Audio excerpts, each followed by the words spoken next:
E começou mais um sextou aqui com a gente, especial, mas faz parte.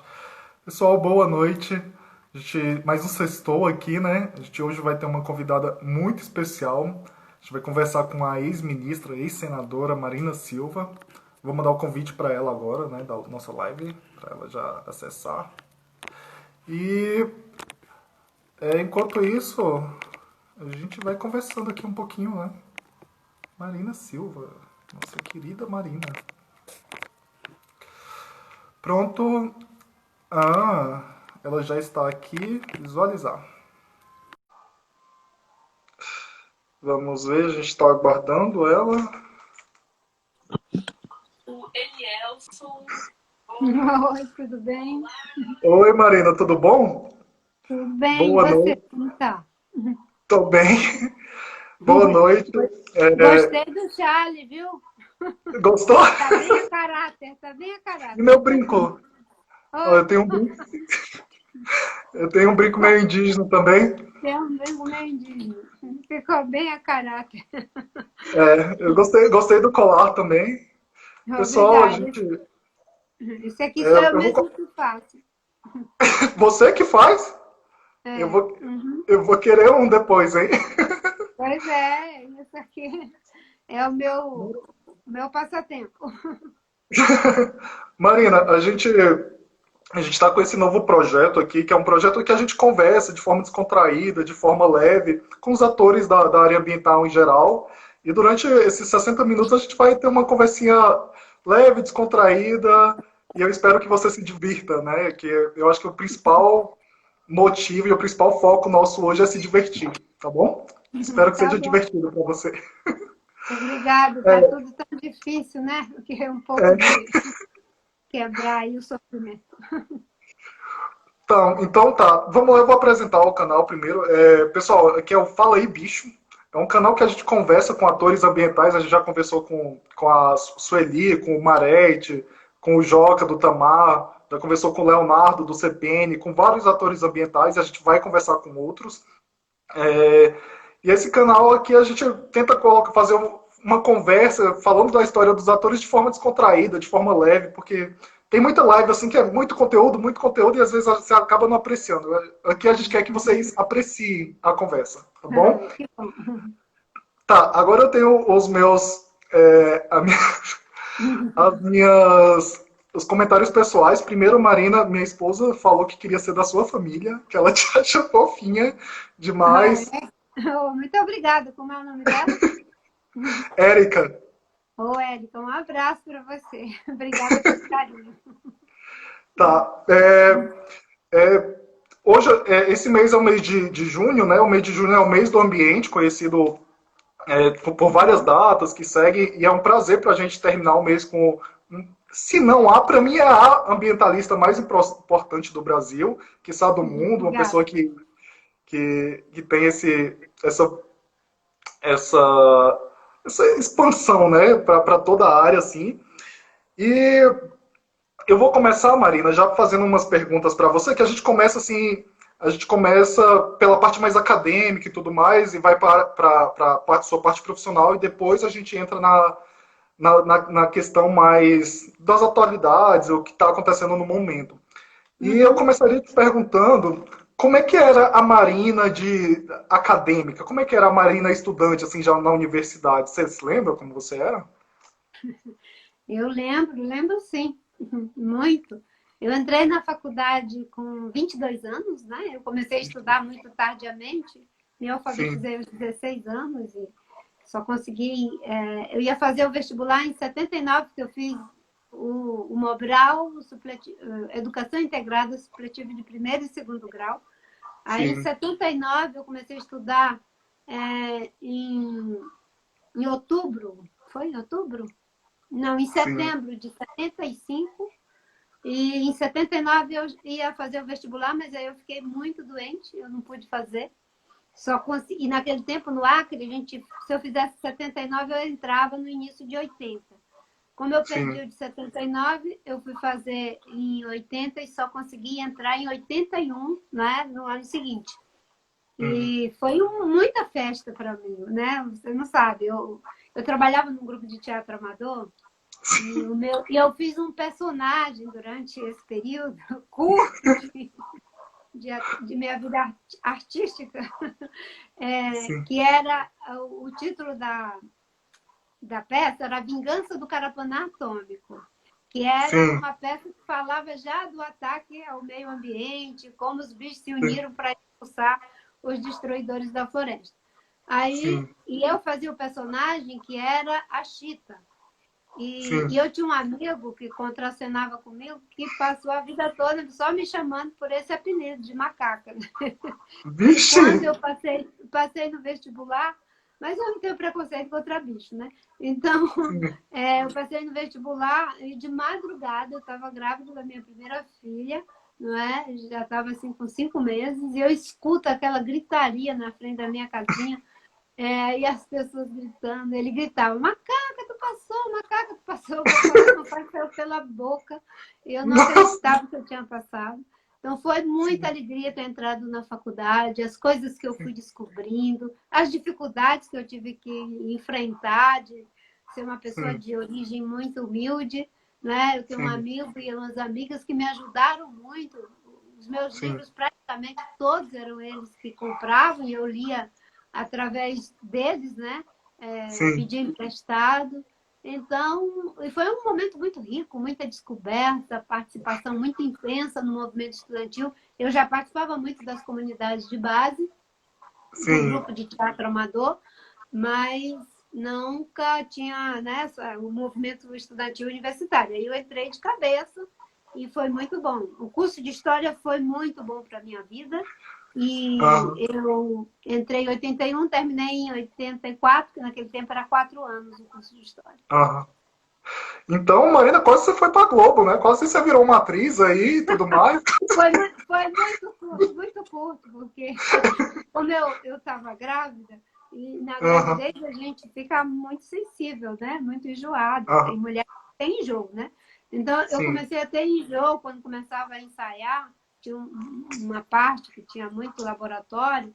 Ai, o cheiro aham, das pessoas me fazia ficar no terror. Aí eu disse, não, eu não vou ter condição de continuar esse trabalho aqui com vocês. Já era outra peça, era uma peça do Ariano Suassuna, acho que era Eu Chovo, Tu Choves, Ele Chove. sim. E aí eu sou costureira, aí eu digo, não, eu vou fazer o figurino. Aí me descobri como figurinista do grupo, nunca mais quis Nossa, saber de atuar, e passei a ser figurinista do grupo, trabalhando nesse grupo muitos anos, era o grupo Semente de Teatro Amador, criamos um centro de pesquisa e criatividade no bairro nossa. pobre da periferia de Rio Branco, e foram Aham, muitas descobertas, muito estudo, aí que eu me apaixonei muito pela arte, né? Eu tenho uma sim, influência política de 3 lugares, eu acho, né? A sim. arte, a psicanálise e as minhas, digamos assim, as minhas convicções de fé, obviamente, que me atravessam também. Sim. Nossa, Marina, eu queria pontuar duas coisas dessa sua fala. A primeira é a maternidade, que eu até tinha anotado aqui, que existe a filiação biológica, né? Que, por exemplo, você tem 4 filhos, né? Sim. Existe uma filiação mais afetiva, assim, que às vezes você adota uma pessoa para trazer para sua família, tipo, isso no direito é chamado eudemonismo familiar, que é a família pela felicidade. E existe, na minha percepção, eu estou falando isso para você, existe a família ideal, assim, que é, por exemplo, uma pessoa que transmite uma ideia e e todas as pessoas ali que estão em volta e tudo mais, que se inspiram com essa ideia, entendeu? E eu, como, por exemplo, apesar de agora eu não estar falando pelo Instituto Chico Mendes, eu sou servidor de lá, é, ele foi um órgão criado por você e aquele ideal que você passou, você tem vários filhos. Eu acho que todo mundo que trabalha no Chico Mendes é, de certa forma, um filho ideal, assim, nessa perspectiva sua, entendeu? Tipo, seu. Que você estava lá quando foi criado, né? Então, só queria fazer esse ponto.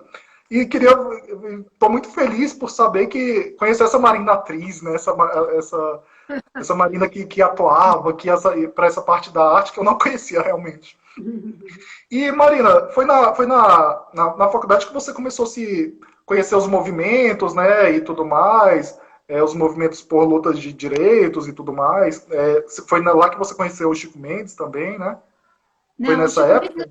não. O Chico Mendes eu conheci bem antes. Eu conheci o Chico Mendes quando eu tinha 17 anos, quando eu Sim, saí do Seringal, que eu fui morar na cidade.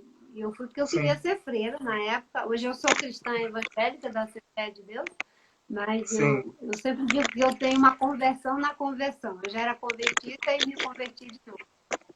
sei. Aí eu estava no pré-noviciado e fui fazer um curso com a Pastoral da Terra. E lá eu conheci o Chico Mendes e o Frei Clodovis Boff, com 17 Uhum, anos. Passei a ter amizade e uma aprendizagem muito grande com eles, né? uhum, E quando eu, enfim, entrei na faculdade, eu já conhecia o Chico Mendes, já trabalhava com ele, tanto nas comunidades de base como em apoio ao sindicato lá de Chapuri. E eu uhum, comecei muito precocemente a trabalhar. O Chico foi uma espécie de mentor para mim, sabe? De mentor político, porque a gente não tinha os conceitos ambientais, a gente apenas vivia, a gente praticava. Tem sim, um conselheiro do Vaticano que se chama Mário Aletti. sim, E o Mário Aletti diz que ainda bem que a gente aprendeu a usar a força do vento para navegar antes de saber sobre as leis da dinâmica eólica. Né? sim, Nós aprendemos a proteger o meio ambiente, defender a floresta, defender a biodiversidade, antes de conhecer os conceitos da ecologia. Né? uhum, Então, quando eu entrei na faculdade, que esses conceitos foram surgindo posteriormente, com a relação com o Gabeira, com o sim, Sirquis, com a Lucélia Santo, com a Maria Alegrete, com sim, pessoas que trouxeram, né, esses conceitos do que estava acontecendo na Europa, nos Estados Unidos, aí que a gente, poxa, isso é ecologia. E aí esse debate foi se aprofundando mais na minha vida. E a homenagem ao Chico, né? Claro que tem a ver com essa minha relação com ele, mas sim. foi uma questão assim, um consenso. Quem sugeriu, para ser sincero, não foi nem eu, que o nome fosse Chico Mendes. Foi o Capobianco, que Hum? era meu secretário executivo, ele tinha sido da Secretaria Nacional de Biodiversidade, não é? E ele trouxe a sugestão que fosse Chico Mendes. Eu achei ótimo, concordei, e aí foi Uhum, aprovado. Eu tenho muita alegria de termos feito aquele esforço para melhorar a qualidade da gestão do IBAMA, de uhum, criar um órgão ambiental para cuidar das unidades de conservação. A gente tem, acho que mais até hoje do que o equivalente ao estado de Minas Gerais. Era muito sim, difícil cuidar de tudo isso só com uma diretoria. Então, foi sim, aí que surge a necessidade de fazer, né, a criação desse órgão, tanto o Chico Mendes quanto o Serviço Florestal, para que a gente pudesse ter o IBAMA muito voltado para aquilo que são as ações de fiscalização, né? a gente vai Enfim, voltar nesse assunto posteriormente do Chico Mendes, mas agora, partindo assim, você terminou a faculdade e você foi fazer o que logo em seguida? Assim, qual foi a sua primeira atividade profissional logo assim que você terminou a faculdade? eu, quando terminei a faculdade, quer dizer, eu já tinha trabalhado em muitas coisas, desde trabalhar na seringa com meu pai, trabalhei como empregada doméstica, mas naquele tempo ninguém tinha carteira assinada, né? Ah, Trabalhei como monitora de um projeto da Funabem, e sei. na época que eu estava nesse centro de teatro, eu trabalhava com menores, infratores, e quando eu saí da faculdade, eu fui já direto para a sala de aula, porque Sei. eu trabalhei durante muito tempo como professora na época, tinha um professor recibado, a gente não era contratado, ficava até 6 meses sem receber salário, dando aula em sala de aula. Foi feito um processo de seleção dos alunos de história, não era um concurso, foi uma seleção que foi feita. Eu Sei. passei e fui ser professora recibada, no Instituto Imaculada Conceição, que era lá das Freiras, onde eu tinha morado. Depois Sei. eu consegui ser contratada para a rede pública, né? E dei aula, sempre dei aula no ginásio, antigamente era ginásio, né? Hoje é o ensino Sim. fundamental, e dei aula na época no ensino básico, né?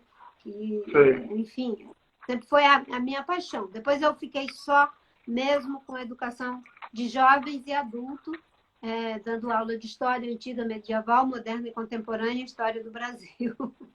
Dava muita aula. Eu cheguei a dar aula na universidade como professora visitante no Sim. Acre, professora do curso de História da América 1 e 2. Acho que foi 1 e 2. Sei. Pois é, Marina. E qual foi, assim, você começou a dar aula e tudo mais, e qual foi o passo principal para você entrar, assim, na política? E tudo foi uma coisa natural, que nem defender o meio ambiente. Você estava lá, você já estava naquele ambiente e começou, e foi, tipo, foi uma coisa orgânica, entende? Que para você, assim, ou não? Tipo, você Não, teve um chamado para você? a participação na política, eu entendo que foi desde que eu comecei a atuar junto com o Chico Mendes. Era uma participação política, não era política partidária, não era política institucional, mas eu tinha um forte envolvimento político, tanto no movimento estudantil, quanto no movimento dos professores, quanto no movimento de trabalhadores rurais, junto com os extrativistas, né? Tanto rurais quanto os extrativistas, os seringueiros. E então, quando eu comecei a atuar politicamente, eu só fui me filiar ao PT em 85, porque em 86 era a Constituinte. E muita gente avaliou que era bom que eu saísse candidata para ajudar a eleger o Chico Mendes, porque o Chico Mendes já era muito ameaçado de morte. Como eu tinha uma inserção grande em Rio Branco, no que nós chamamos Vale do Acre, porque o Acre é dividido no vale do Juruá e o Vale do Acre.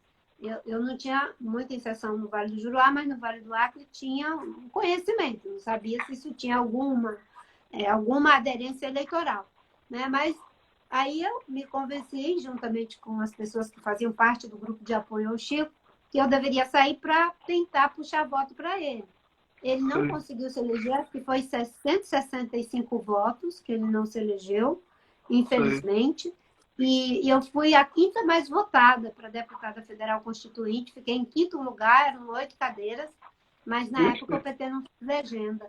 E aí depois veio o assassinato dele, né? E aí, depois que ele morreu, é que eu me elegi vereadora pelo estado do Acre, depois fui a vereadora mais votada, proporcionalmente a mais votada do Brasil, naquela eleição, depois a deputada estadual mais votada, e depois a senadora mais votada, quando me elegi em 84 para assumir o mandato, em 94 para assumir em 95, que foi quando eu cheguei aqui em Brasília. E aí, em vez de falar bicho, todo mundo perguntava que bicho é esse? Que está chegando aqui, que não é filha de fulano, não é ex-governadora, não é ex-ministra, não é empresária, é filha de seringueiro, né? Então, no início teve um certo estranhamento, mas eu considero que a minha inserção política, como cidadã, como agente político, como ativista, sempre existiu desde os 17 anos.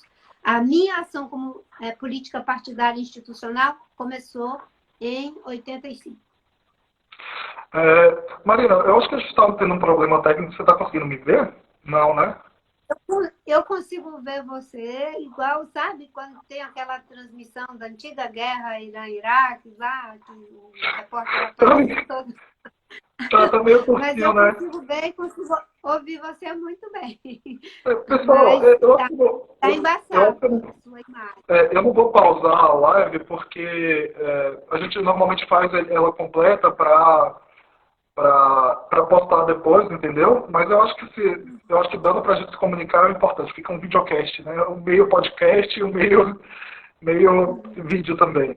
Mas a Marina, você que é a estrela da noite. Então, você tudo bem, a gente está bem. Tá bom? Você está muito bem com esse chale, com esse brinco aí. Obrigado. Democraticamente está muito bem. Muito obrigado, Marina. Então tá. Já que você explicou toda a sua trajetória política e tudo mais, você ficou conhecida muito assim quando você virou ministra do Meio Ambiente e tudo mais.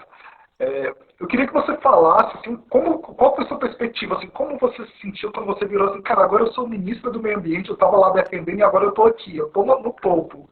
Qual foi a sua sensação, assim?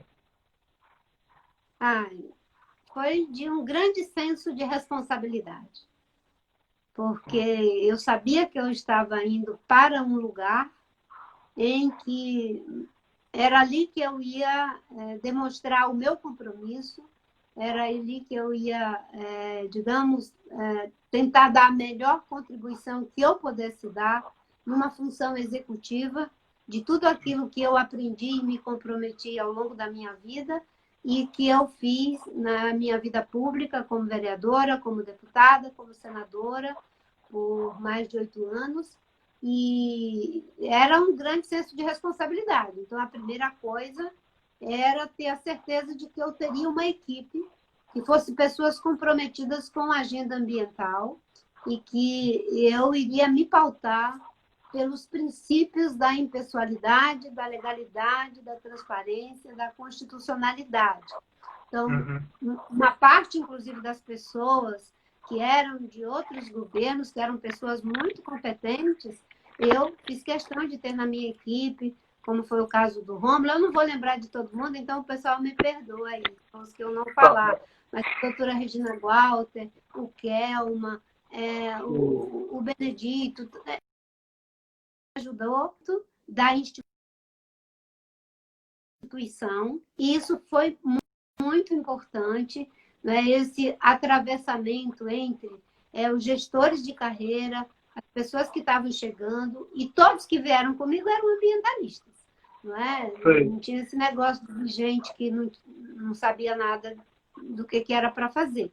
Não é? Não era fácil, era um desafio novo, mas eu acho que foi um aprendizado. Eu aprendi muito com as casas, eu digo as casas, porque era o MMA, era a Agência Nacional de Águas, era o IBAMA, que depois passou a ser também Serviço Florestal, depois o Instituto Chico Mendes, todo o esforço do aprendizagem, que eu sempre me dediquei muito à parte de florestas, né? Então eu tive que me dedicar muito às outras áreas de qualidade ambiental, de gestão de recursos hídricos, toda essa agenda que vocês sabem muito bem, que a gente aí cuida de A a Z, né? No Ministério do Meio Ambiente.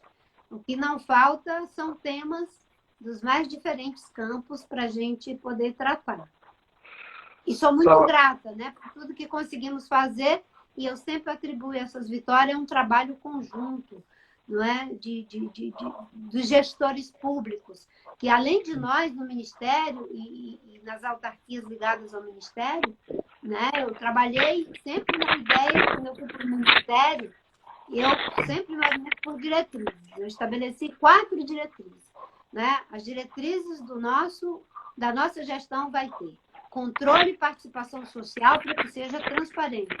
Vai ter apoio ao desenvolvimento sustentável, fortalecimento do Sistema Nacional de Meio Ambiente. Briguei muito para poder conseguir recurso para o Ministério, para o IBAMA.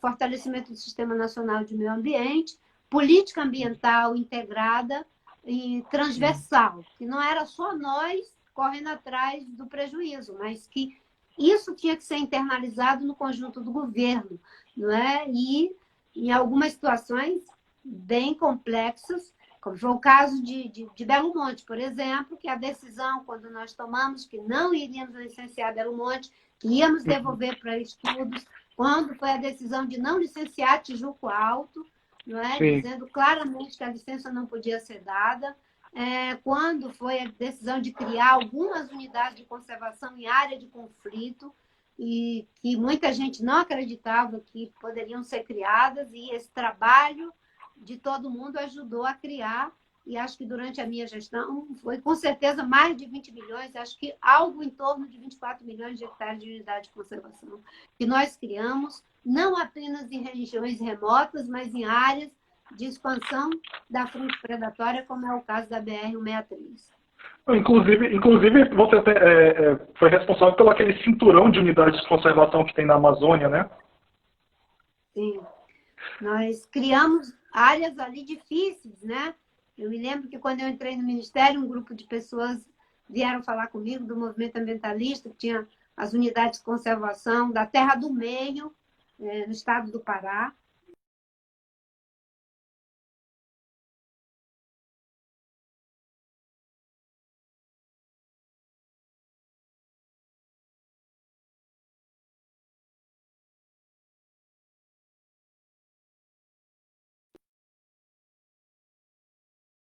graças a Deus, no convencimento, a gente conseguiu muitas reuniões. O nosso falecido e saudoso Rômulo Sá.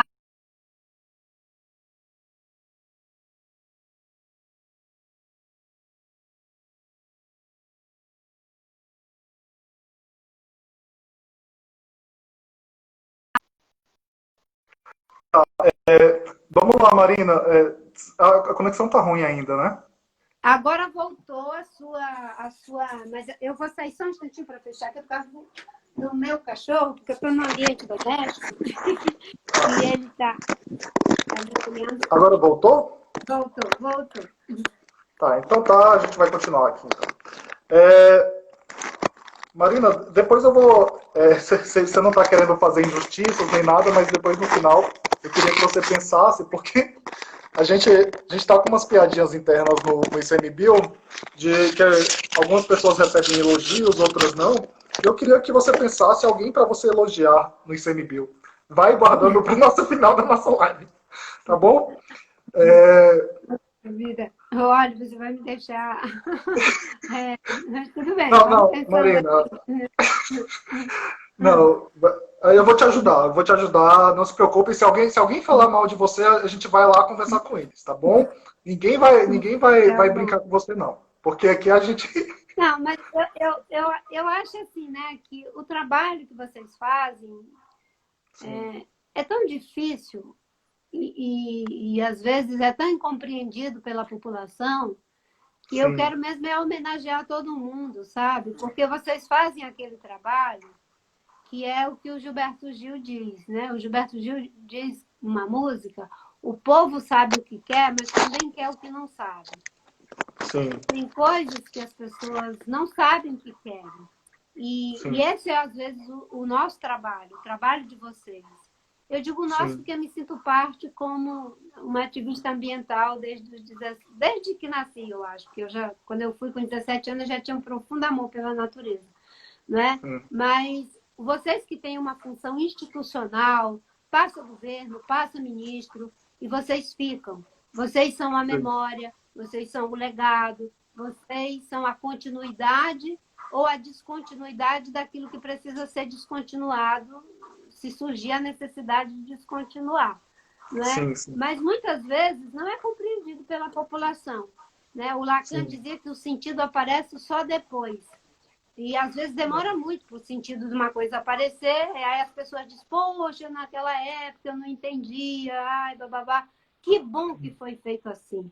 Que bom que nos obrigaram a tomar vacina contra a varíola. Que bom que protegeram a Amazônia para a gente não virar um deserto. Que bom que criaram esses parques para que no momento do Covid a gente tenha espaços verdes para a gente poder ir pelo menos respirar, dar uma caminhada. O sentido aparece depois. Né? E esse trabalho é o trabalho dos gestores, dos agentes públicos. A gente não é perfeito, a gente erra, a gente tem divergência entre nós, mas isso é da democracia e é de uma gestão pública saudável, onde o contraditório é permitido existir.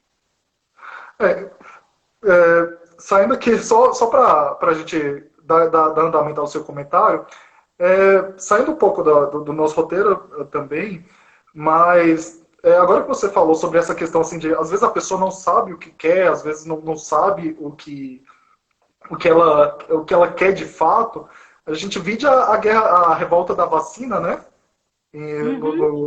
Que Rodrigues da Silva foi quase linchado, teve que ficar lá no barco dele, senão, porque eles estavam vacinando as pessoas, quando vacina não era uma coisa bem vista, assim, né? Vacinar todo mundo em massa, né? E foi daí que surgiram nossos mártires, né? Se não me engano, Oswaldo da Cruz, foi aí que ele teve uma projeção, e hoje a gente tem vários estudos glorificando, né, essa participação tão especial. Marina, agora a gente vai um pouco para o presente, a gente já falou muito do seu passado, da sua história e coisas afins. Agora eu queria saber a sua perspectiva atual, e agora eu tenho que pisar um pouquinho em ovos para não me comprometer muito, mas a gente vai no limite da legalidade e da transparência, né, que a gente pode ter como cidadão. Na sua opinião, Marina, você como uma das pessoas que construiu, que ajudou, estava lá para colocar cada tijolinho da área ambiental que ele foi feito, quando ele estava sendo construída a nossa área, nossa estrutura, né?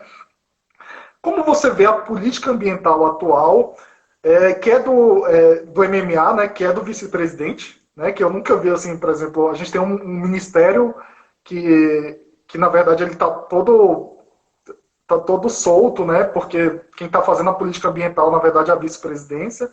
Como é que você vê essa política e os seus impactos, essa coisa esquizofrênica que a gente está vivendo? Eu vejo com um misto de tristeza e indignação. A tristeza porque aconteceu um verdadeiro desmonte de tudo que foi construído nos últimos 30 anos. E eu costumo dizer que cada governo deu uma contribuição, uns mais, outros menos, cada ministro deu uma contribuição, uns mais, outros menos. Mas é a primeira vez que, em lugar de alguma contribuição, a gente só tem perdas, a gente só tem desmonte. E às vezes, isso deixa a gente numa situação muito difícil, porque além do prejuízo institucional, tem o prejuízo para a gestão, tem o prejuízo do desmonte e, enfim, de todo o desânimo que cria, com certeza, nas equipes. Tem o prejuízo social, principalmente para as populações locais, e agora nós estamos vivendo um prejuízo econômico. O Brasil já tem, digamos, vários investidores dizendo que não vão investir no Brasil se não tiver uma resposta efetiva para a proteção dos biomas brasileiros, o combate ao desmatamento na Amazônia, a questão da proteção às populações indígenas, se forem aprovadas algumas medidas no Congresso que vão facilitar cada vez mais a invasão de terras públicas, inclusive de áreas legalmente protegidas. O fungo norueguês já dispensou a Vale do Rio Doce e a Eletrobras. Uma rede de mais de 40 empreendedores do Reino Unido já disseram que não vão continuar com investimentos no Brasil, comprando os produtos brasileiros, se as medidas contra a proteção forem aprovadas no Congresso. Agora, o acordo com o Mercosul já está praticamente inviabilizado. O Fundo Amazônia, que foi criado, concebido durante a minha gestão, graças ao resultado que tivemos da queda do desmatamento, em função do plano de prevenção e controle do desmatamento, caiu mais de 80% durante 10 anos. Agora, nós estamos vendo que o fundo que foi criado para ter mais proteção, para ter investimento na área de pesquisa, de projetos de desenvolvimento sustentável, ficou parado esse tempo todo, né? E que a gente tem um ministro que, para retomar as negociações, o ministro teve que ser afastado da negociação. Então, só o vice-presidente, né? A primeira vez que o ministro do Meio Ambiente atrapalha o diálogo sobre meio ambiente, é essa leitura que se pode fazer. Então, tudo eu vejo com misto de tristeza e indignação. Por outro lado, não é? Principalmente para você e para vocês que estão na agenda institucional, né? Tem uma poesia do Mário Quintana que ele diz: existe muita gente atrapalhando o meu caminho. Eles passarão, eu passarinho. Né? Todos os passarões haverão de passar, mas, né, vocês que são passarinhos no IBAMA, no Ministério, na ANA, no ICMBio, no Serviço Florestal, haverão de polinizar ainda muitas políticas públicas para o bem do Brasil, para a proteção ambiental, desenvolvimento sustentável. Nunca houve tanta ação na Justiça, no Ministério Público, contra gestores de livre provimento na parte ambiental. Eu tenho a alegria de atuar de uma forma muito, eu diria assim, como é do nosso estilo, né? Muito responsável junto com os demais ministros do meio ambiente. Todos nós sabemos que as coisas não acontecem como mágica, da noite para o dia, temos esse conhecimento, mas nesse momento, eu diria, é mais do que retrocesso. É um desmonte.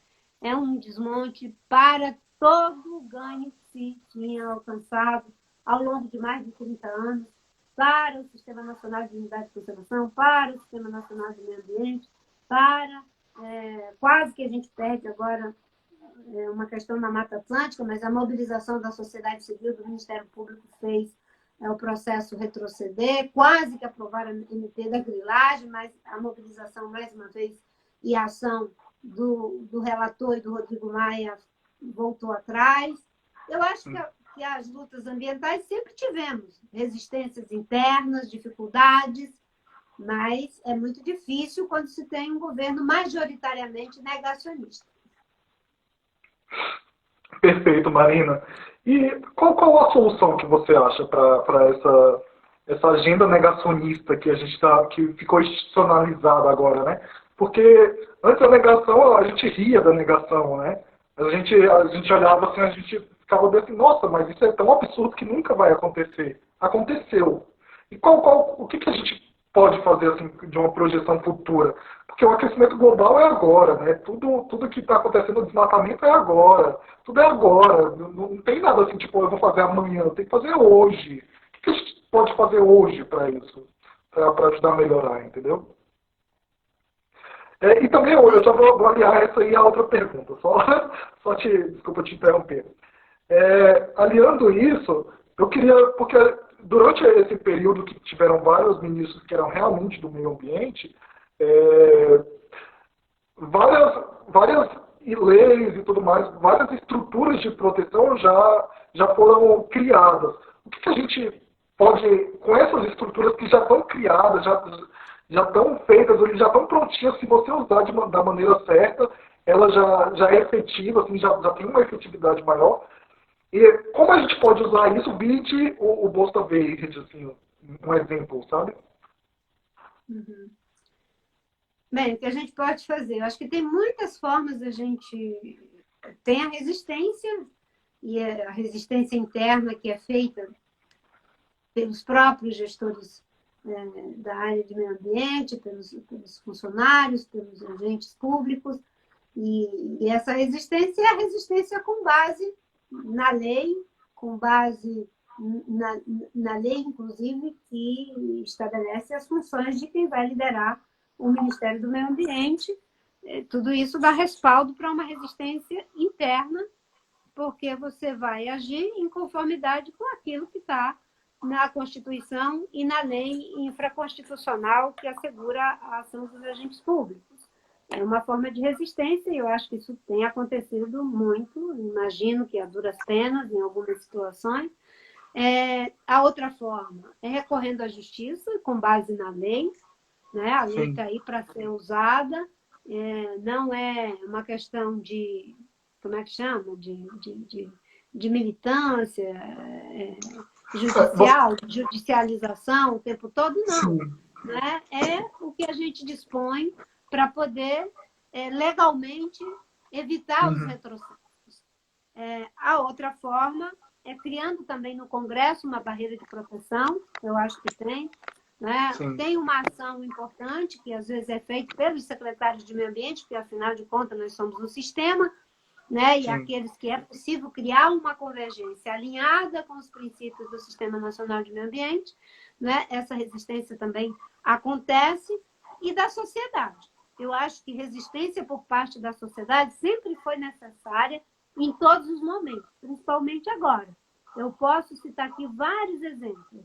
Quando o desmatamento chegou a 29 mil quilômetros quadrados, em 95, o Fernando Henrique fez uma medida provisória que aumentou a reserva legal de 50% para 80% na Amazônia.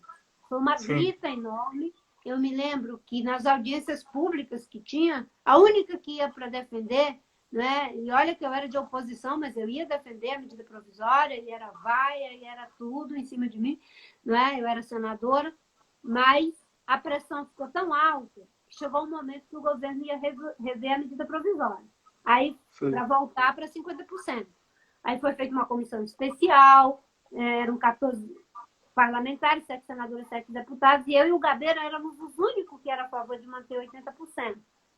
Aí houve uma grande mobilização da sociedade. Naquele tempo, o Prodazem era um dos sistemas né, de internet mais sofisticado do Brasil. O Prodazem Sim. colapsou, o Palácio do Planalto foi entupido de mensagem, e eu me lembro que na hora da votação, em que a bancada ruralista tinha maioria arrasadora para aprovar, voltar para 50%, só estava eu e o Gabeira para votar contra, o Fernando Henrique fez um telefonema para o Arthur Vigílio, que, aliás, é uma pessoa que eu tenho uma relação de amizade, independente do partido político, para o Arthur Vigílio, dizendo para o Arthur tirar a medida provisória de pauta, porque a opinião pública não queria que reduzisse para 50%. Foi uma vitória da sociedade civil que deu sustentabilidade política a um presidente para ele mudar de posição. Eu me lembro que, quando eu estava no Ministério e que veio a pressão para revogar as medidas do Plano de Combate ao Desmatamento em 2008, e eu tomei a decisão com a minha equipe de sair em caráter irrevogável para criar um fato político na defesa das políticas que a gente estava implementando, houve uma grande comoção nacional e internacional e o presidente se sentiu respaldado para manter o plano de combate ao desmatamento e chamou o Mink para ser ministro do Meio Ambiente, depois veio a Isabela, enfim. Né?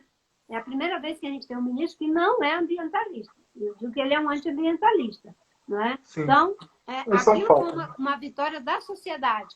E no Temer, quando eles quiseram revogar a RENCAS, foi uma grande mobilização da sociedade que fez eles voltarem atrás. Então, resistência tem muito. Agora, né, existe também essa resistência que é não só dizer o que não faz, mas dizer o como faz no bem. Né? Bolsa Verde, que fazer com que as áreas que podem ser utilizadas com finalidade econômica, os parques nas áreas que podem ser usadas, essa gestão que pode ser competente, como acontece em outros lugares do mundo, não as áreas que são intangíveis, que são intocáveis, não estou falando disso, mas naquelas áreas que podem, a boa gestão, as parcerias que a gente pode fazer para que a conservação seja bom para as populações do entorno das unidades de conservação e seja bom para o país e para o próprio órgão ambiental, né? Que é aquela resistência a partir de liderar pelo exemplo, mostrando alternativa. No campo da agricultura, implementar o programa BECIA, agricultura de baixo carbono. Né? E existe aquela resistência que é de natureza política mesmo, né? Com os agentes políticos que defendem politicamente as teses da sustentabilidade. Não por fazer política, né? Porque eu também não sou daquele tipo que faz o discurso fácil. Eu me lembro que, quando foi para tomar algumas medidas, naquele momento você até poderia ter um desgaste, mas, como diz o Lacan, o sentido aparece depois. Verdade. Nossa, bela fala, Marina. Nesse sentido da sua fala, eu vou tentar comentar assim, um pouquinho das coisas que você fala. Eu acho que uma das coisas mais incríveis, assim, uma das falas mais incríveis sobre o meio ambiente que eu já vi vindo de você foi, acho que em 2018, sim, foi em 2018, você, quando a gente estava defendendo, né, o meio ambiente, acho que foi até em uma manifestação lá no Ministério do Meio Ambiente, você virou e falou bem assim, o meio ambiente não tem partido. Eu acho que isso é uma das coisas mais incríveis que alguém já falou, e é o que eu bato sempre quando nas nossas conversas assim, com os colegas da casa, né? De que, cara, o meio ambiente não é uma coisa assim, não é do PT, não é, tipo, falando especificamente, não é do PT, não é da esquerda, não é de nada, sabe? O meio ambiente é da sociedade, é da humanidade como um todo, né? Não é do Brasil também o meio ambiente, né?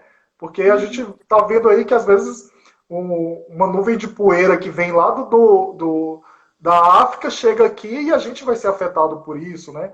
Então tem a gente perde um pouco esse parâmetro, né, de o que é meu, o que é seu, sabe? É nosso, a gente tem que cuidar, sabe? Essa questão coletiva tem que ser muito ressaltada quando a gente fala de meio ambiente, né? Tem que se criar uma fraternidade para poder criar pro meio ambiente. Você sabe que eu, quando era ministra, graças a Deus, conseguimos aprovar projetos que eu usava. Meio ambiente não é de esquerda, não é de direita, não é de centro, é coisa de ser humano.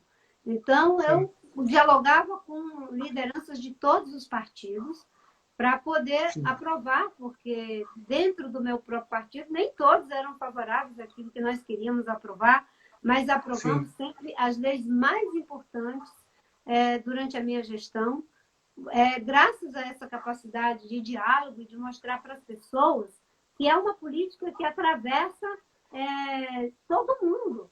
Né? Não existe essa coisa de você dizer que o meio ambiente é da rede, é do PT, é não sei de quem. Não.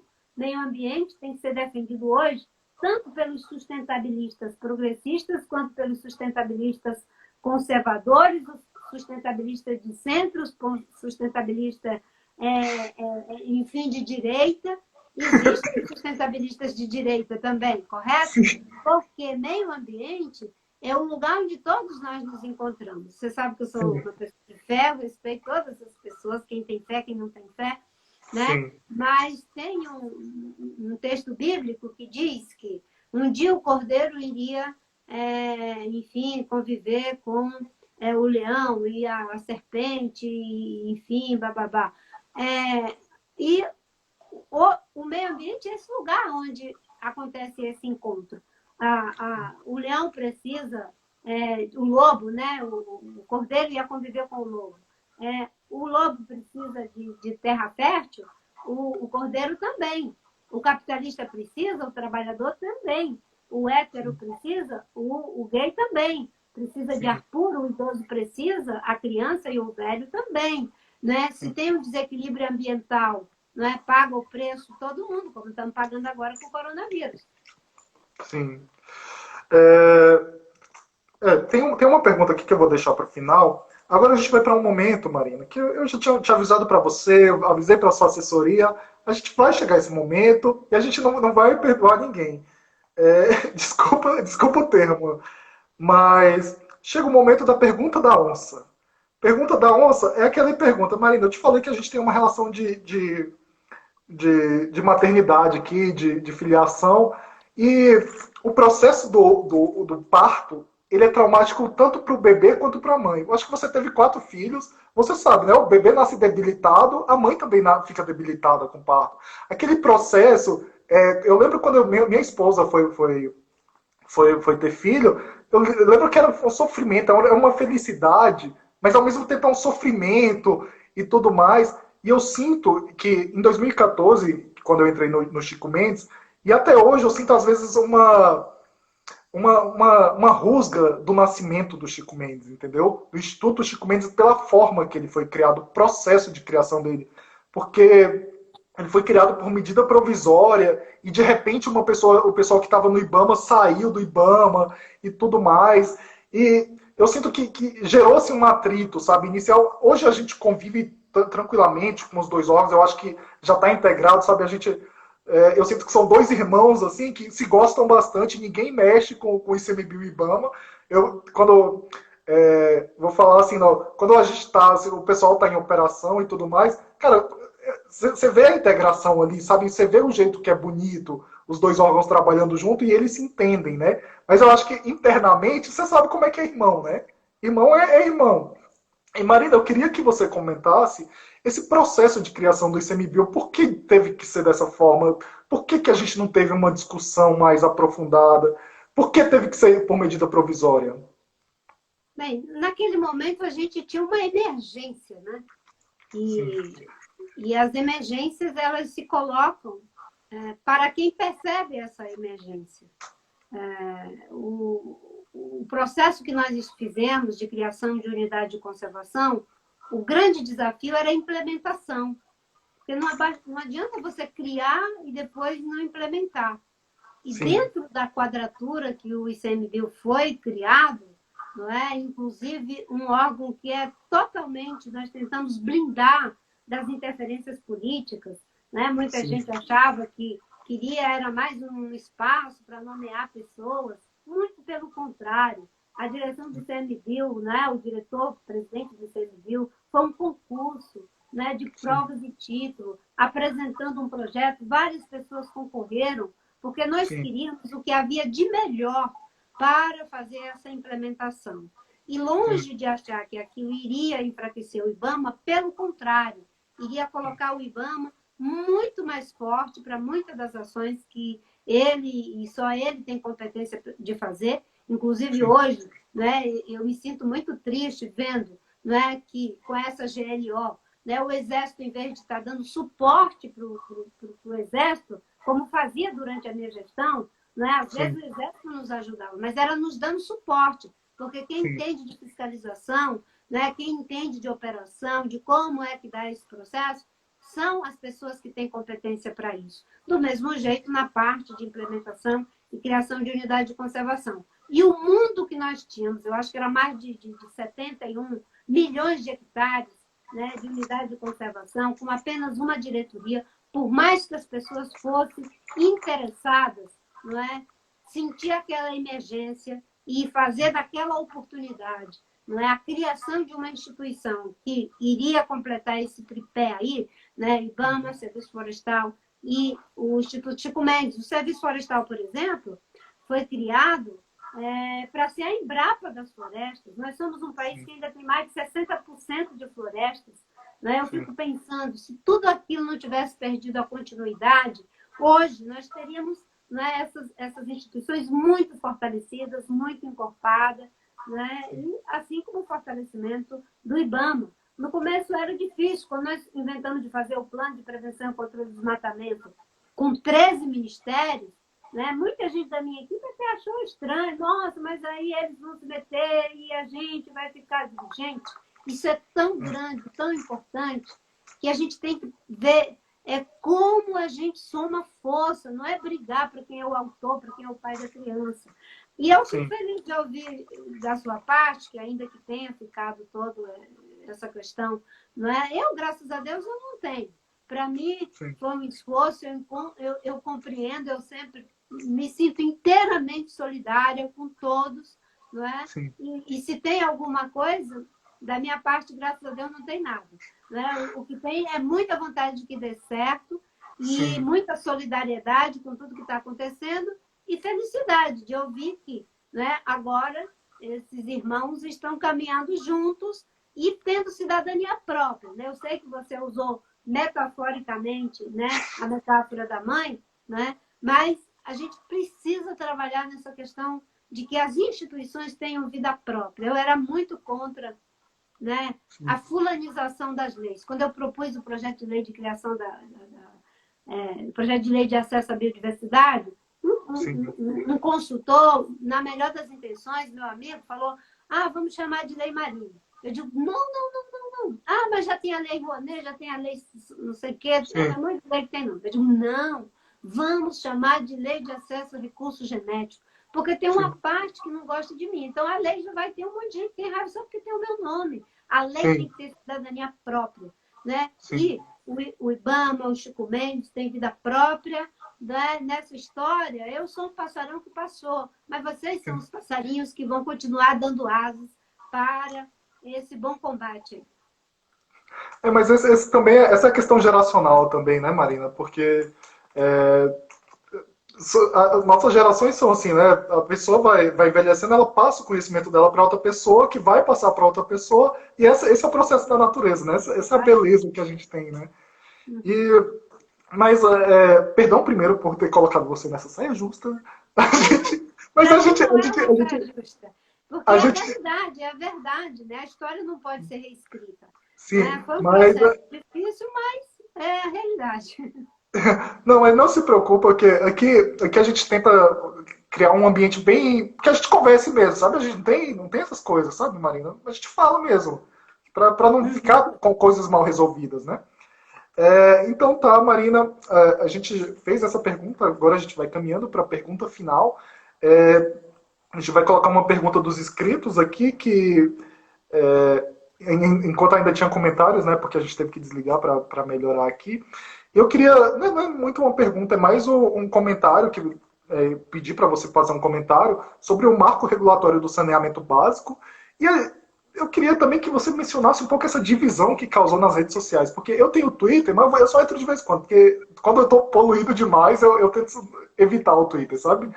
Mas eu vi que ficou uma briga muito grande sobre quem por que tem que fazer. Qual a sua perspectiva disso? Porque saneamento também é meio ambiente, né? Também é proteção, né? Sim.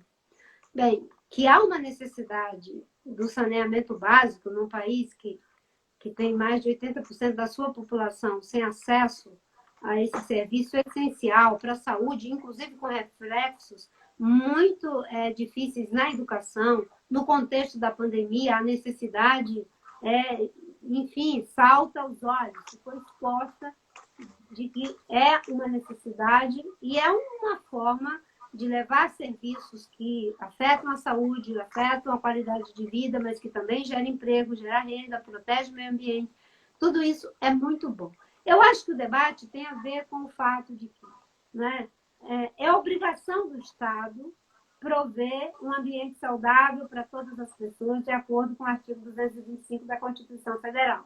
Que, aliás, é uma grande vitória nossa ter, né, um artigo sobre meio ambiente com essa força constitucional como nós temos. E daí deriva todas as leis infraconstitucionais.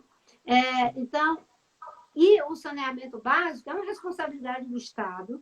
Hoje, pelas leis que temos, já é possível parceria público-privada, já é possível regime de concessão. Então, há uma grande, digamos assim, preocupação, né, de que, se esse esforço para atrair investimentos, isso vai levar aqui, né, uma parte do saneamento que tem atração, porque tem possibilidade de retorno econômico, será atendido, e aqueles rincões que não têm ficarão entregues à própria sorte. Então, esse debate é o que está acontecendo, mas ele é um debate salutar. Eu fui candidata por 3 vezes, e em todas as vezes priorizei, além de outras questões, o saneamento básico, e defendia a parceria público-privada. Inclusive, nós, no Ministério, através da Agência Nacional de Águas, mas é a parceria, é uma concessão. A responsabilidade fica com, né, o Estado, que é quem tem a obrigação de prover esse serviço e não privatizar, né, para evitar essas questões que eu acabei de mencionar rapidamente. Mas nós fizemos uma experiência, e foi uma engenharia feita pelo Kelmo, na época, que era do sistema PRODES, que era o pagamento pelo o esgoto tratado. Né? Em lugar de você fazer um empreendimento ou conceder para uma empresa, enfim, aquela empresa faz todo o investimento, ela começa a prover X metros cúbicos de esgoto tratado para aquela cidade e o Estado paga, dentro de uma taxa de retorno que dá para a empresa, enfim, manter os seus investimentos e ter o seu retorno, bom serviço prestado para a sociedade e acessível do ponto de vista dos cofres públicos, porque você não pode ter uma taxa de retorno lá em cima que inviabiliza, não é, os recursos públicos ou que passa para a tarifa enfim, do contribuinte. Então, foi uma experiência muito interessante que eu acho que aconteceu em São Carlos. Eu posso estar enganada aqui, mas acho que foi em São Carlos, tem outros exemplos. E eu sempre batalhei para que essa experiência fosse considerada no debate, em que você cumpra pelo esgoto tratado, com todos os cuidados para que o serviço seja de boa qualidade, para que os custos, né, para o Estado e para o contribuinte sejam acessíveis. Claro que assegurando o retorno, né, do investidor, mas não precisa ser uma margem de lucro que é fora da realidade. Aliás, nesse contexto de pandemia, né, uma das coisas que vai ter que acabar, né, é com essa história de meia dúzia que ganha, né, 1% em prejuízo dos 99%. Nossa, verdade. E lembrando que saneamento básico, além de tudo, né, além de toda a discussão, é um direito básico, né? E grande parte da população brasileira não tem acesso a esse direito básico, né? Então, nesse contexto de pandemia, em que às vezes a pessoa não tem uma água, não tem para limpar a mão, a gente vê a necessidade, né, e a importância desse tema assim, para a sociedade no geral. Marina, infelizmente a gente está caminhando para o final da nossa live. Nossa conversa foi muito boa, você fala muito bem. Eu estou impressionado com... Estou impressionado com